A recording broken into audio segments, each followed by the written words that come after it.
Puji Tuhan ya, kita semua dalam keadaan sehat. Mari kita satukan hati, doa malaikat Tuhan. Dalam nama Bapa, Putra, dan Roh Kudus. Maria diberi kabar oleh malaikat Tuhan bahwa dia akan mengandung dari Roh Kudus. Salam Maria, berrahmat Tuhan sertamu. Terpujilah engkau di antara wanita, dan terpujilah buah tubuhmu Yesus. Santa Maria, Bunda Allah, doakanlah kami yang berdosa ini, sekarang dan waktu kami. Aku ini hamba Tuhan, berjanjilah padaku perkataan. Salam Maria, penuh rahmat Tuhan sertamu, terpujilah engkau di antara wanita, dan terpujilah buah tubuhmu Yesus. Santa Maria, Bunda Allah, doakanlah kami yang berdosa ini, sekarang dan waktu kami nanti. Amin. Sabda sudah menjadi daging dan tinggal di antara kita. Salam Maria, penuh rahmat Tuhan sertamu. Kau di antara wanita, dan terpujilah buah tubuhmu Yesus.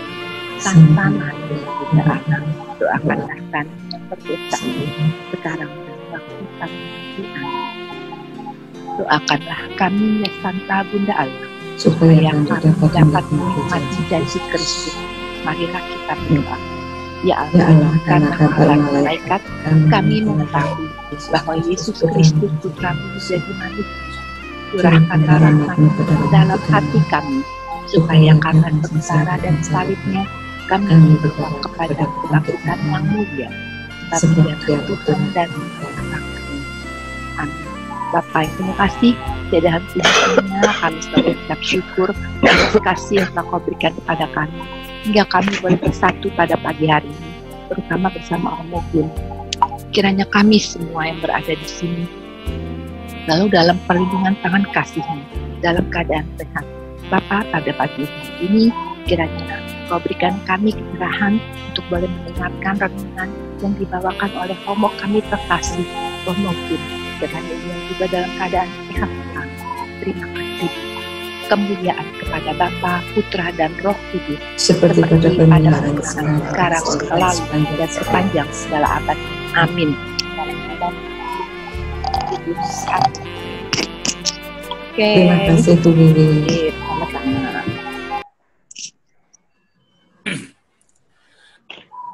Para Ibu, para Bapak, saudaraku terkasih, selamat pagi. Selamat pagi. Kita masih meneruskan permenungan kita mengenai the seven last words. Ya, 7 sabda terakhir yang diucapkan oleh Yesus di puncak gunung Golgota di atas kayu salib.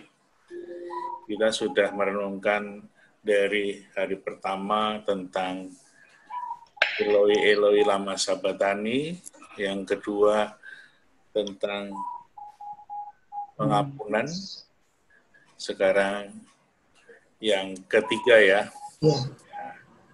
Bagaimana Yesus memberikan pengampunan yang disambut dengan sebuah pertobatan dari penjahat yang disalib bersama Yesus. Sesungguhnya hari ini juga engkau akan ada bersama-sama dengan aku di dalam Firdaus. Ini adalah sabda Yesus yang kedua dalam Injil Lukas di atas kayu salib, atau sabda ketiga dari 7 sabda Yesus yang terakhir disalib.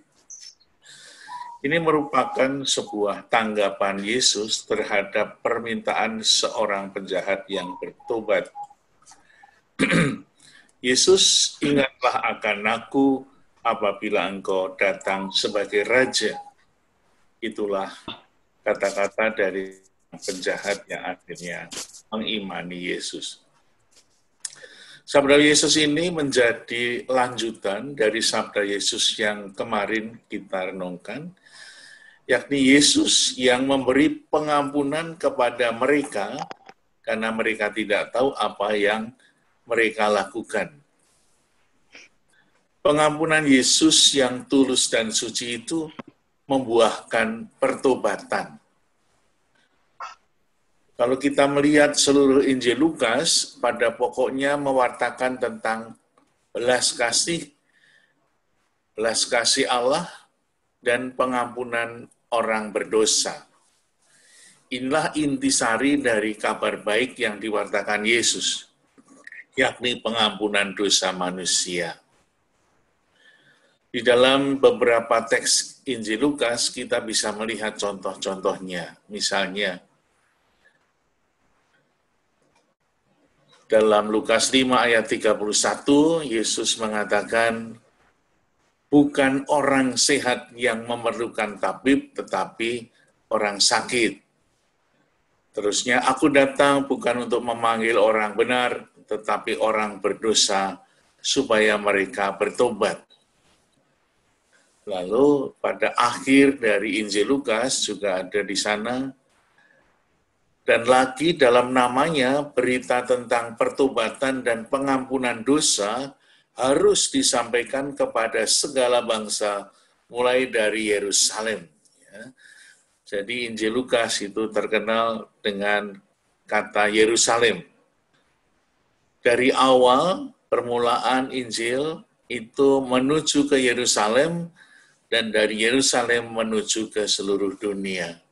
Maka pewartaan tentang pertobatan dan pengampunan dosa harus diwartakan ke seluruh dunia, mulai dari Yerusalem. Saudaraku terkasih, di dalam beberapa kisah Injil Lukas, kita bisa melihat bagaimana dilukiskan kasih dan pengampunan itu membawa pertobatan. Misalnya saja kisah yang sangat terkenal yang sudah kita hafal.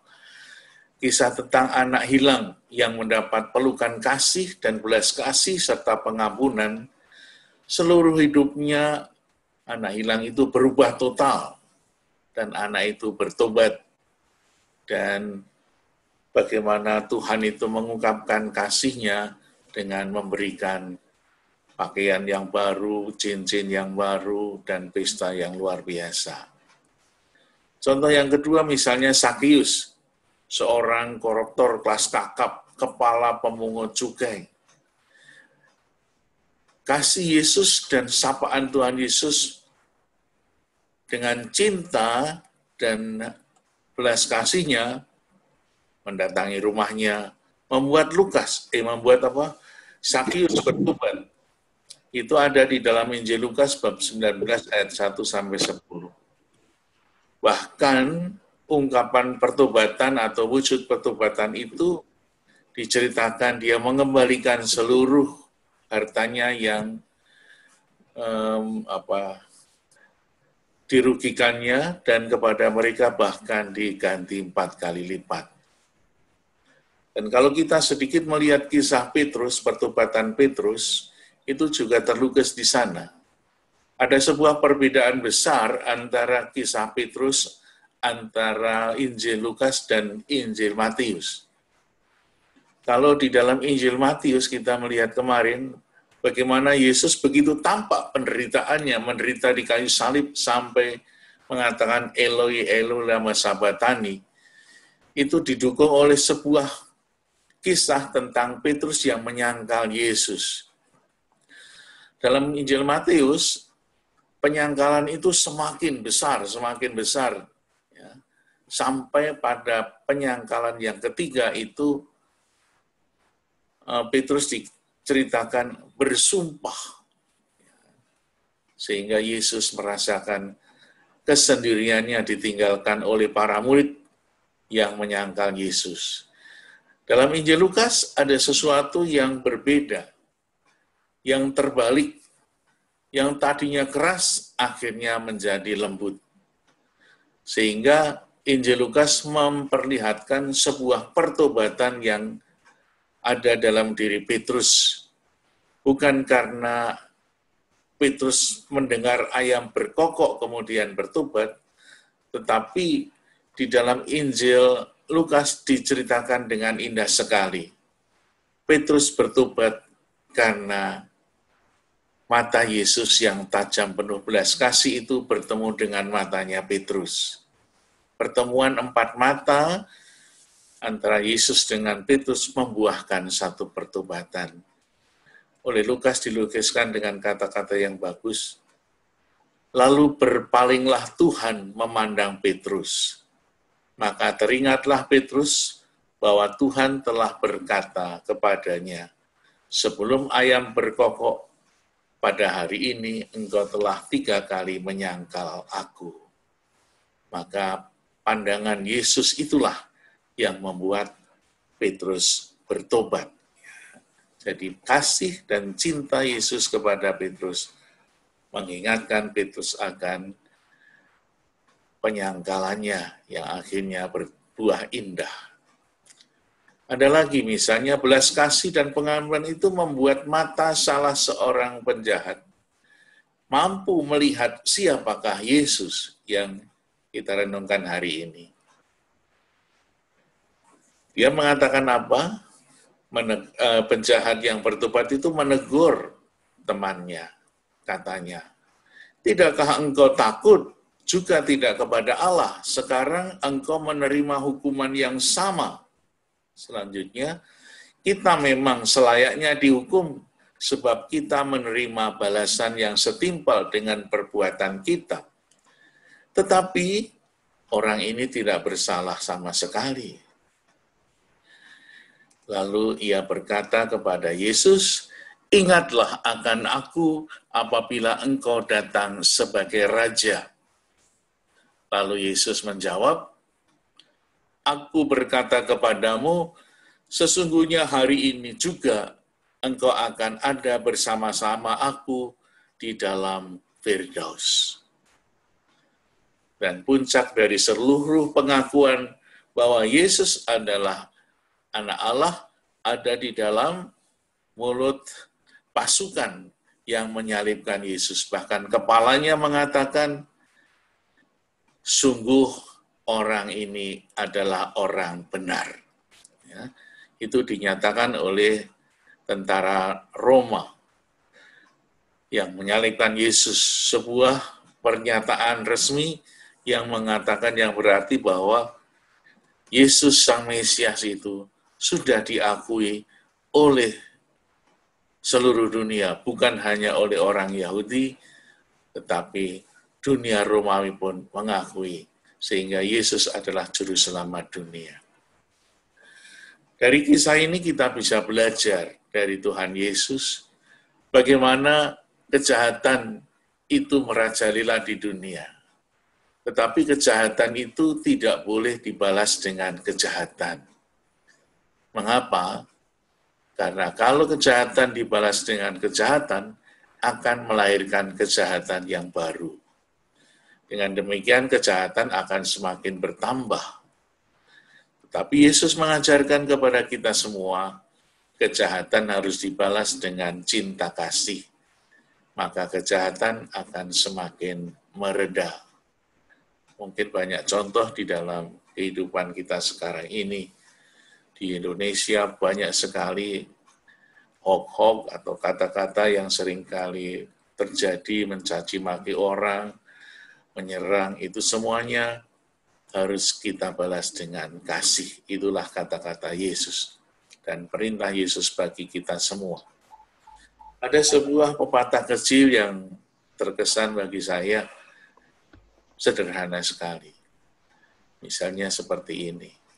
Kalau ada orang jahat menyakiti hatimu sampai kamu menderita, ampunilah dia. Sebab jika kamu tidak mengampuni dia, akan ada 2 orang jahat. Siapa itu? Dia dan saya. Saya ulangi, kalau ada orang jahat menyakiti hatimu sampai kamu menderita, ampunilah dia. Sebab jika kamu tidak mengampuni dia, akan ada 2 orang jahat. Dia dan saya. Tapi kalau kita mengampuni, kita akan mengurangi orang-orang jahat itu. Biar dia jahat, saya tidak jahat. Pengampunan Yesus di kayu salib membuat salah satu penjahat yang disalibkan bersama dengan Yesus melihat dengan mata batin yang tajam dan jernih bahwa Yesus yang disalib itu bukan orang yang bersalah. dan sekonyong-konyong menyadari apa yang tidak disadari oleh para pemuka agama Yahudi. Kalau kita melihat bagaimana Yesus disalib dan ada orang-orang di bawahnya, itu banyak orang yang mengolok-olok. Salah satu ciri khas orang yang disalib adalah diolok-olok. Siapa yang mengolok-olok? Di dalam Injil Matius ada 3 kelompok orang yang mengolok-olok Yesus.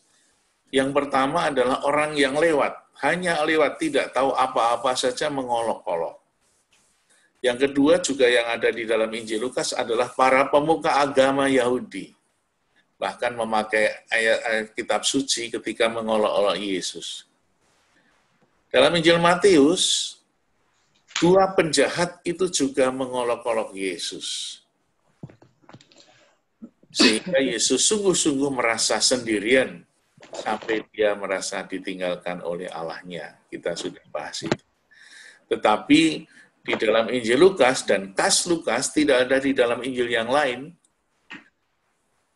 Penjahat satunya yang disalibkan di sebelah kanan Yesus, yang seringkali dalam tradisi gereja dinamakan Dismas, ya, namanya Dismas. Yakni bahwa Yesus adalah sungguh-sungguh Mesias. Dia melihat dan mengimani Yesus dengan sungguh-sungguh. Yesus adalah sungguh-sungguh Raja. Mesias itu akan datang kembali sebagai Raja. Di waktu munculnya Raja Mesias itu, akan berlangsung kebangkitan dan pengadilan. Penjahat yang bertobat itu mengungkapkan kepercayaannya kepada Yesus. Rendah hati, dia mohon. Mohonnya dengan sangat, Yesus, kalau saat itu sudah datang, ingatlah kepadaku. Artinya apa? Kasihanilah aku. Dan permohonan dengan iman itu dijawab oleh Yesus hari ini. Aku berkata kepadamu, sesungguhnya hari ini juga engkau akan ada bersama-sama aku di dalam Firdaus. Firdaus itu artinya taman.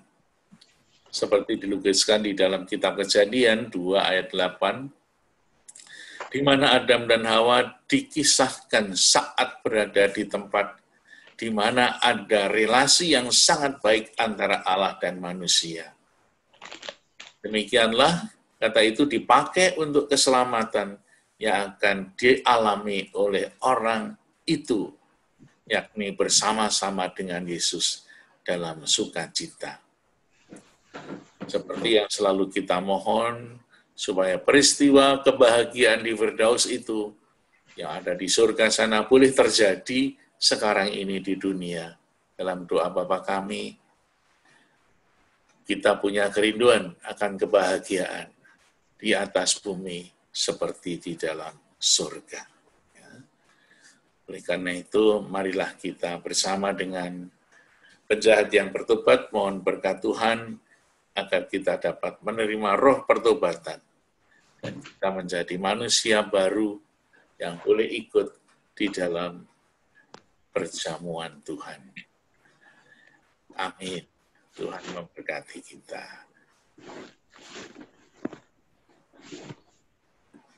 Halo.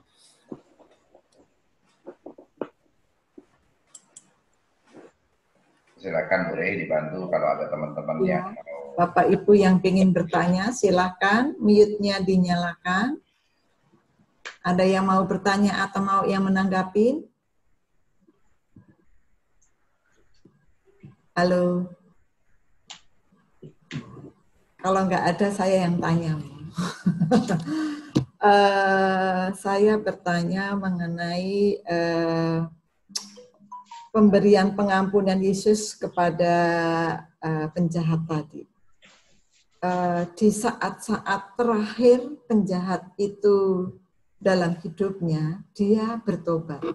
Nah, pertanyaan saya, apakah Tuhan tidak memperhitungkan dosa-dosa penjahat itu sebelum-sebelumnya?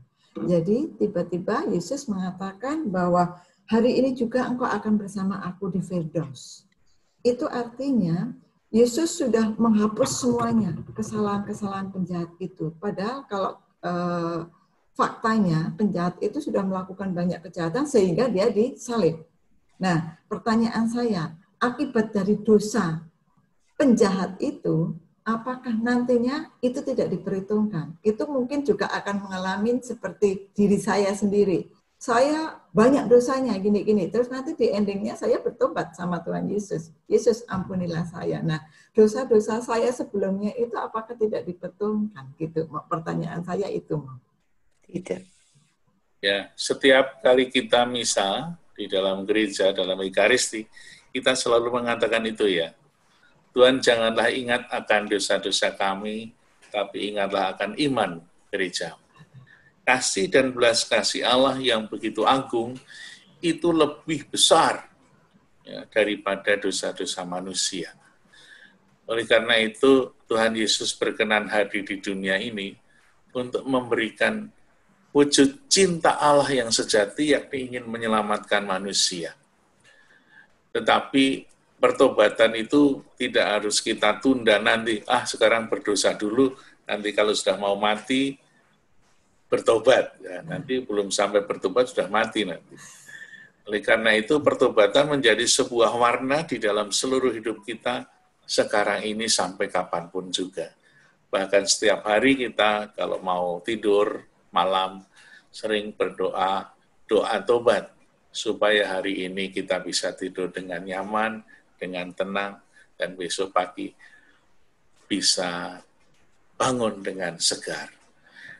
Tentang apakah diperhitungkan oleh Tuhan, ya, kita nanti tanya sama Tuhan di surga ya.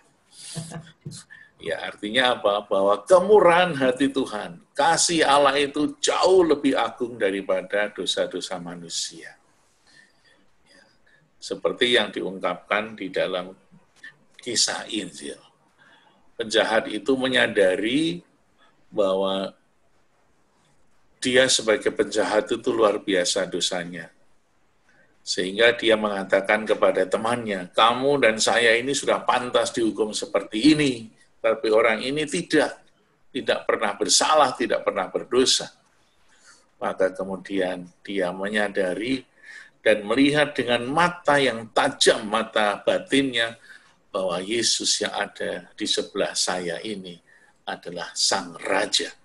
Maka dia punya harapan, dia nanti boleh ikut berbahagia bersama Sang Raja di dalam kerajaannya di Firdaus sana. Ya, itu kita mohon setiap hari di dalam perayaan Ekaristi juga. Gitu, Bu Regina. Oke, terima kasih. Romo. Ya. Ini saya ada pertanyaan. 12 rasul kita sudah dimeteraikan akan bersama Yesus ke surga awalnya. Kemudian dari salah satu murid Yesus, yaitu Yudas Iskariot, berkhianat dan kemudian menyerahkan Yesus. Dan kemudian pada saat dari 7 sabda yang seperti yang kita pelajari kemarin, itu ada banyak yang menafsirkan. Yesus berkata, ampunilah mereka, karena mereka tidak tahu apa yang mereka perbuat. Sedangkan Yudas Iskariot itu adalah, Yudas ini dimasuki oleh iblis untuk mengkhianati Yesus. Nah, apakah, ini banyak tafsiran yang mengatakan bahwa Yudas Iskariot itu masuk surga. Seperti itu, Mo. Kira-kira gimana, Mo?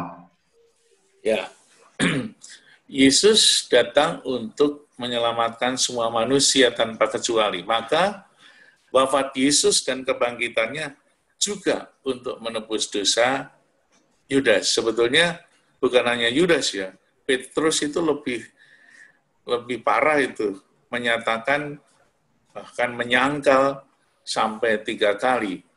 Berarti bukan hanya Yudas yang mengkhianati, tetapi Petrus juga membuang Yesus ya.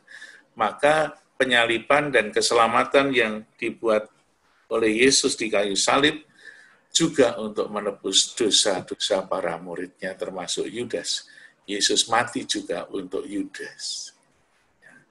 Tentang surga, masuk surga atau tidak itu tidak ada seorang pun yang bisa mengatakan seperti itu, tetapi keselamatan itu selalu disediakan untuk setiap orang. Maka nanti kalau kita ke sana, siapa tahu ketemu Yudas juga ya. Halo Yudas, selamat pagi ya. Iya, saya sudah berdosa dan saya bertobat, saya mau bersama Yesus di dalam kerajaannya. Ada sebuah cerita yang mungkin hanya cerita kecil dari seorang yang bernama Santo Yohanes Maria Vianney.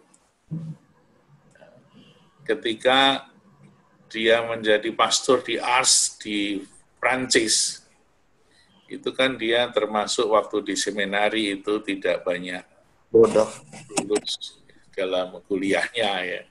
Tetapi dia menjadi orang suci karena apa? Karena dia ditempatkan di pelosok oleh uskupnya, maksudnya supaya tidak membuat kesalahan, karena dia nggak tahu banyak teologi ya. Tetapi justru kata-kata uskup ini benar-benar terjadi supaya tidak banyak membuat kesalahan. Dan dia tidak membuat kesalahan betul, sehingga menjadi orang suci dan didatangi oleh banyak sekali orang, sehingga kota Ars menjadi ramai sekali. Ketika itu banyak orang yang datang untuk mengaku dosa. Lalu ada cerita salah satu orang itu berdiri dari jembatan yang sangat tinggi. Ada orang bertanya, itu masuk surga nggak itu orang yang berbundi itu dari jembatan yang tinggi? Lalu Vianney menjawab, dia sudah diampuni ketika berada di tengah-tengah sebelum jatuh sampai ke tanah, itu dia minta ampun kepada Tuhan. Dia punya mata batin yang sangat luar biasa sehingga bisa melihat sebuah pertobatan sebelum dia sampai ke tanah mati. Nah, jadi kita juga diajak untuk berpikir positif dalam setiap pertobatan. Ya, semua orang mendapatkan rahmat keselamatan melalui peristiwa salib Yesus dan kebangkitannya. Kira-kira Pak Yobi? Iya, Mo. Ya. Jelas, Mo. Jadi Bapak Ibu tidak usah khawatir, ya, dosamu diampuni oleh Tuhan. Amin. Tanda pilih ya itu ya, kelihatan tuh. Iya, Mo. Ini anak Modika di Pulau Mas zaman aku di sana. Oh, gitu ya. Ya. Pagi, Mo. Pagi-pagi ya. Ya. Sebetulnya kisah-kisah tentang apa ya, orang yang diajar dalam rohani membalas kebaikan dari sebuah peristiwa kejahatan itu ada banyak di dalam setiap budaya. Kebetulan saya senang wayang, itu ada budaya yang seperti itu banyak sekali. Misalnya ketika Perang Baratayuda, itu ada yang namanya Raja Salya. Itu orang yang sangat sakti sekali. Dan dia mempunyai sebuah kesaktian, dari tubuhnya itu bisa muncul aji namanya, atau kesaktian Condobirowo namanya. Ketika dia diserang, dia minta bantuan kepada Condobirowo, seorang yang mempunyai kesaktian yang luar biasa, bisa membunuh orang dengan menggigit dan makan atau minum darah manusia. Pada waktu Baratayuda itu maju. Ketika orang itu dibunuh, itu mati tetapi kemudian menjadi 2. 2 dibunuh menjadi 4, 4 dibunuh menjadi 8, akhirnya penuh dengan musuh yang sangat sakti. Akhirnya orang musuhnya pasti mati dengan kalau melawan orang itu. Dan dalam cerita itu, kesaktian itu hanya bisa dibunuh dengan apa? tidak dilawan dengan senjata, tetapi dilawan dengan hati yang suci. Akhirnya didiamkan saja, tidak dibalas, itu kesaktian itu habis dan mati dengan sendirinya. Nah, itu mungkin sebuah terjemahan dari kata-kata Yesus di dalam setiap budaya manusia. Marilah kita membawa kasih Tuhan untuk setiap kesempatan. Itu Mbak Wiwi. Ya, silakan Bu Wiwi. Bu Wiwi. Silakan Bu Wiwi. Terima kasih untuk kasih yang begitu besar melalui Roh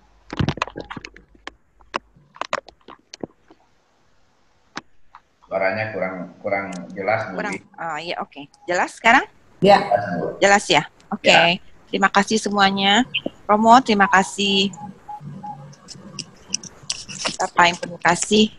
Terima kasih untuk kasih yang telah Kau berikan kepada kami melalui Romo Gun, untuk kami boleh lebih cerah lagi mulai pagi ini. Bapak, dengan kasih-Mu, kami juga mohon berkat dan terang Roh Kudus-Mu, agar kami dapat mengerjakan semua pekerjaan-pekerjaan ini dengan berkat dari-Mu. Melalui Romo Gun, kami mohon. Kita tutup dengan doa, ya. Tuhan, terima kasih atas pagi yang cerah ini. Semoga kami hari ini boleh mewartakan sebuah pertobatan, sehingga kami boleh semakin dekat dengan-Mu di dalam Kristus Tuhan kami. Tuhan sertamu, Dan sertamu juga. semoga kita semua diberkati oleh Allah yang Maha Kuasa, Bapa dan Putra dan Roh Kudus. Amin. Terima kasih Romo. Terima kasih Romo Gun, terima kasih Bu Wiwi, Bu Ya, terima kasih Siska semua. Terima kasih. Sampai ketemu lagi hari